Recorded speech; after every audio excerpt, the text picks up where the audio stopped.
Assalamualaikum warahmatullahi wabarakatuh. Salam Om Swastiastu, Namo Buddhaya, dan salam kebajikan untuk kita semua. Perkenalkan, nama gue Ahmad Kyoridan Masuro, biasa dipanggil Ridan, dari 1220 atau 12 angkatan 54. Nah, kali ini gue bakal ngejelasin secara singkat tentang program studi atau jurusan ilmu psikologi. Nah, jadi apa sih itu ilmu psikologi?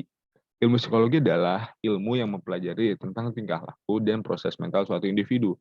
Tingkah laku itu apa? Tingkah laku itu adalah segala hal yang dapat kita amati secara langsung. Seperti gue kasih contoh, olahraga, bermain, makan, minum. Itu kan segala hal yang dapat kita amati secara langsung. Itu namanya tingkah laku. Nah, sedangkan proses mental adalah hal yang tidak dapat kita amati secara langsung, meliputi pikiran, perasaan, dan motivasi. Nah, emosi juga masuk di proses mental juga tentunya. Itu ya. Jadi ilmu psikologi itu mempelajari tentang hal yang dapat kita amati dan hal yang tidak dapat kita amati. Nah, di sini ada gambar Bapak Psikologi Indonesia, yaitu Profesor Dr. Slamet Iman Santoso.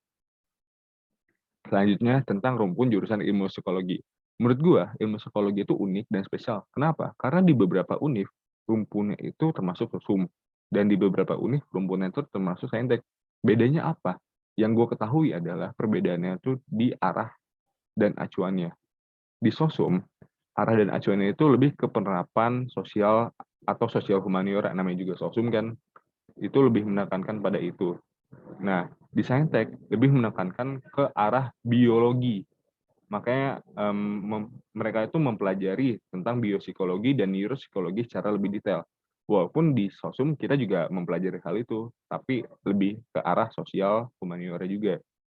Kalau saintek lebih ke arah biologinya. Itu yang gue ketahui tentang perbedaannya rumpun sosum dan saintek jurusan ilmu psikologi. Nah, selanjutnya ada mata kuliah wajib ilmu psikologi kurikulum Merdeka atau 2020 Universitas Indonesia. Nah, di sini ada mata kuliah wajib. Nah, di sini gue bakal ngejelasin tentang mata kuliah wajib yang insya Allah dapat ditemukan juga di universitas lain, yang umum lah istilahnya. Nah, di sini ada mata kuliah perseptual, motor, motivasi, dan emosi. Dulu di kurikulum sebelumnya, namanya itu psikologi umum. Nah, di universitas manapun, kalian pasti bakal mempelajari psikologi umum. Ya, bisa dibilang itu sebagai pengantar psikologi lah. Nah, selanjutnya juga ada filsafat dan sejarah psikologi.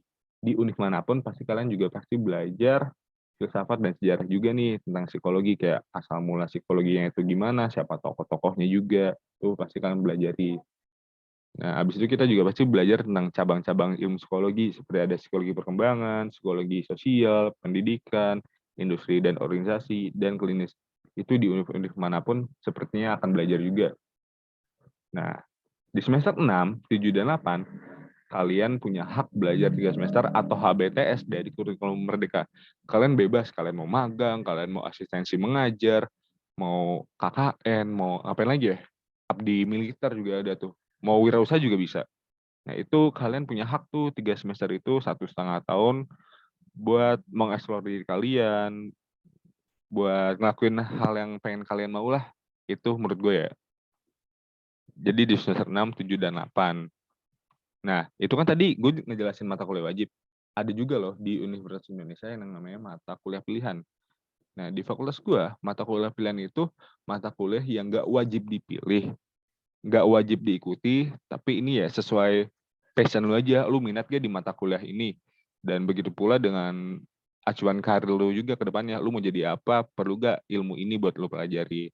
Gue kasih contoh mata kuliah pilihan yang ada di fakultas gue tuh hubungan interpersonal. Wah, ini menarik banget sih hubungan interpersonal. Lu mempelajari tentang relationship, hubungan pertemanan, hubungan pacaran, segala hubungan lu pelajarin di situ, hubungan interpersonal.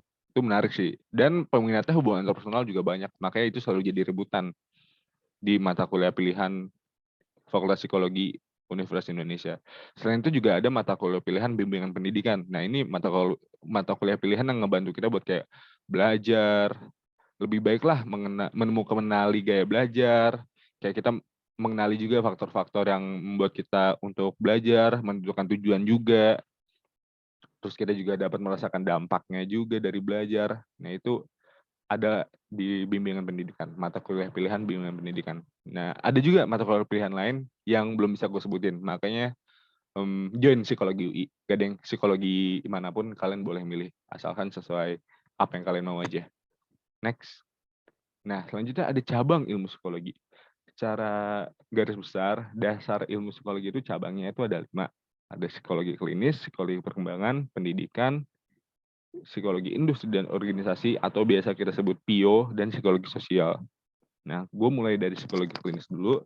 Psikologi klinis ini membuat mahasiswa untuk mempelajari mengenai konsep sehat mental dan gangguan psikologis, asesmen, dan intervensi dalam psikologi klinis dari berbagai teori-teori psikologi yang ada. Selain itu, mahasiswa juga akan dikenalkan dan akan membahas mengenai berbagai pendalaman dalam bidang psikologi klinis seperti psikologi klinis anak, psikologi komunitas, forensik, psikologi kesehatan, dan juga neuropsikologi. Nah, selanjutnya ada psikologi perkembangan.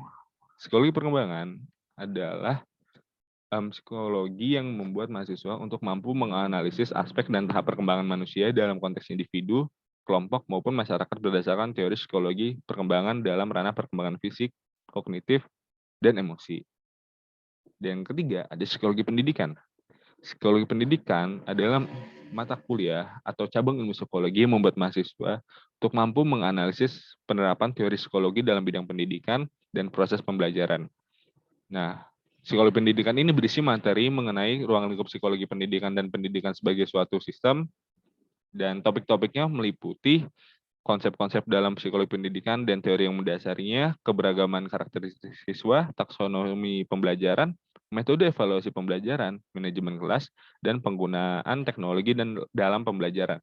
Jadi yang berkaitan dengan pembelajaran dan pendidikan itu ada di psikologi pendidikan. Nah, selanjutnya ada psikologi industri dan organisasi atau biasa disingkat PIO. Nah, psikologi industri dan organisasi atau PIO ini bertujuan untuk memberi pengenalan kepada mahasiswa mengenai topik-topik yang berhubungan dengan ilmu psikologi di lingkup organisasi atau tempat kerja. Nah, psikologi industri dan organisasi atau PIO ini membahas konsep-konsep individual seperti keberagaman dalam organisasi, kepribadian dan value, emosi dan mood, sikap dan kepuasan kerja, konsep dan aplikasi motivasi untuk kemudian dikaitkan dengan proses organisasi seperti analisa jabatan, rekrutmen dan seleksi, evaluasi kinerja, dan pelatihan. Nah, habis itu mahasiswa juga akan mendapatkan topik-topik dasar seperti kepemimpinan, perilaku konsumen, sumber daya manusia, saat mempelajari psikologi industri dan organisasi tersebut. Nah, selanjutnya yang terakhir nih, cabangnya itu ada yang namanya psikologi sosial. Psikologi sosial ditunjukkan untuk memperkenalkan tentang teori dan konsep dasar dalam ilmu psikologi sosial. Psikologi sosial ini didasarkan pada asumsi bahwa individu sulit dilepaskan dari lingkungan sosialnya dalam kehidupan sehari-hari. Dalam mata kuliah ini atau dalam psikologi sosial ini, mahasiswa mempelajari bagaimana individu berpikir, merasa, dan bertingkah laku dalam konteks sosial berdasarkan hasil penelitian ilmiah. Nah, psikologi sosial ini mirip loh sama sosiologi, tapi ada perbedaannya juga. Mirip tapi nggak 100%. Kalian pasti bakal nemuin perbedaannya saat kalian nanti masuk jurusan psikologi dan mempelajari psikologi sosial. Itu yang baru dapat gue sampein aja. Dan kelima cabang ini buat jadi cabang-cabang yang lainnya juga loh. Kayak yang tadi kan yang di klinis itu juga cabang dari psikologi forensik. Jadi bercabang terus juga. Psikologi perkembangan, psikologi pendidikan, PIO, dan sosial juga mempunyai cabangnya masing-masing juga. Buat psikologi ke depannya tentunya. Next. Nah, di sini ada prospek atau keluaran jurusan ilmu psikologi. Yang pertama tuh ada HRD. HRD itu peminatnya paling banyak. Teman-teman gue yang anak psikologi juga banyak banget yang mau jadi HRD. Gue nggak tahu sih kenapa mereka mau karir di HRD, karena asik atau entahlah, gue juga nggak tahu. Tapi ini banyak banget yang mau jadi HRD, Human Resource Development. Selanjutnya ada konsultan. Nah, konsultan ini ada banyak kayak ada konsultan pegawai, konsultan kerjaan, dan konsultan ya bagaimana lainnya lah, banyak banget pokoknya konsultan tuh. Terus ada PNS, pegawai negeri sipil. Kalian mau di PNS, di hukum, maksud gue di kantor hukum, gue lupa ya namanya apa, terus juga ada di Kemendikbud, di ya wali kota dan lain-lain juga kayak butuh deh buat jurusan psikologi ya. Itu menurut gue, soalnya gue juga belum mendalami juga soal PNS sih. Selanjutnya ada R&D. Wah, ini keren banget sih R&D, yaitu Research and Development. Ini buat kalian yang suka neliti-neliti, penasaran tentang bagaimana suatu hal terjadi, ini kalian perlu banget nih buat jadi R&D. Jadi peneliti itu keren, apalagi di UI, kalian setiap semester itu bakal meneliti terus, dan meneliti terus. Jadi nggak ada semester tanpa meneliti itu di UI, di Fakultas Psikologi UI. Nah, jadi ya insya Allah bakal ngebantu juga buat skripsi nanti.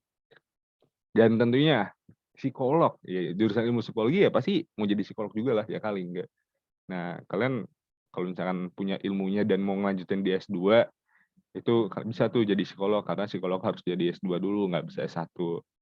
Dan prospek yang terakhir itu ada manajemen trainee, buat pelatihan juga. Oke, selanjutnya ada karakteristik atau skill dasar yang harus dipunyai mahasiswa ilmu psikologi.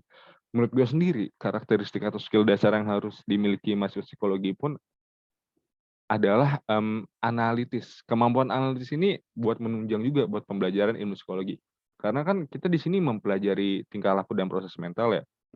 Dengan sikap analitis ini kayak kita nggak langsung ngejudge gitu, kayak mereka ngelakuin itu karena apa. Pasti kan tiap perbuatan tuh ada kayak faktor, apa yang membuat dia melakukan hal tersebut, terus kayak dampaknya nanti gimana, dan juga saat sedang terjadi pun apa aja yang akan terjadi. Itu kemampuan analitis itu sangat diperlukan sih untuk mahasiswa jurusan psikologi buat nge-analisis tingkah laku seseorang ya. Selain itu ya kemampuan berpikir kritis itu juga sangat perlu. Jangan kayak langsung blak-blakan, wah ini ngelakuin hal ini karena kayak gini gitu, enggak kayak gitu. Makanya analitis dan berpikir kritis sih, itu perlu banget menurut gue. Keragaman jalur masuk, ya tentunya SBM, SNMPTN, ujian mandiri. Itu dia, ya ketiga hal itu. Ketiga jalur masuk tersebut yang umum lah buat dimasuki jurusan ilmu psikologi di univ manapun itu. Selanjutnya ada faktor jurusan ilmu psikologi. Yang pertama, sering disangka cenayang. Wah, ini sering banget. Kayak tebak-tebakan. Lu bisa nggak nebak gue itu orang gimana? Nah, padahal kan kita kagak kayak gitu ya mempelajarinya di psikologi. Makanya kayak disangka cenayang itu salah banget sih. Kita bukan cenayang, Bos. Kalau lu ntar masuk psikologi, lu ngomong kayak gitu aja. Nggak apa-apa kok. Nah, selanjutnya bisa berubah jalan. Berubah jalan tuh kayak misalkan kita punya penyakit mental lah, atau mungkin gejala-gejala. Di sini kan kita juga di jurusan ilmu psikologi mempelajari juga untuk bisa lebih memahami diri sendiri juga. Nah, insya Allah sedikit demi sedikit karena kita udah memahami gejala-gejala tersebut dapat hilang. Amin. Kalau enggak, yaudah ke psikolog. Selanjutnya, mahasiswa mayoritas perempuan. Ini bener banget. Di univ manapun, jurusan ilmu psikologi, mayoritasnya perempuan. Jarang ada yang mayoritasnya laki-laki. Itu mah teknik yang mayoritasnya laki-laki. Nah, itu yang tadi gue juga udah singgung, harus S2 dulu kalau mau jadi psikolog. S1 nggak bisa. Nah, di sini segala aturan psikologi di Indonesia diatur sama HIMSI, Himpunan Psikologi Seluruh Indonesia. Itu mencakup kode etik dan aturan-aturan lainnya juga. Nah, akhirnya selesai juga penjelasan singkat gue. Nah, di sini ada kata-kata quotes gitu dari salah satu tokoh psikologi, yaitu Carl Rogers, yang gue tulis tuh di sini, kehidupan yang baik adalah sebuah proses, bukan suatu keadaan yang ada dengan sendirinya. Kehidupan itu sendiri adalah arah, bukan tujuan. Carl Rogers.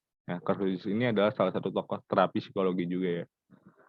Kalau misalkan yang dapat gue maknai dari kutipan tersebut, yang penting adalah hidup tuh jalanin dulu aja. Udah, jangan pikir-pikir macam-macam, jalanin dulu. Oke, jika ada pertanyaan, kalian bisa menghubungi di kontak pemateri, ada line gue dan ada IG gue. Silakan.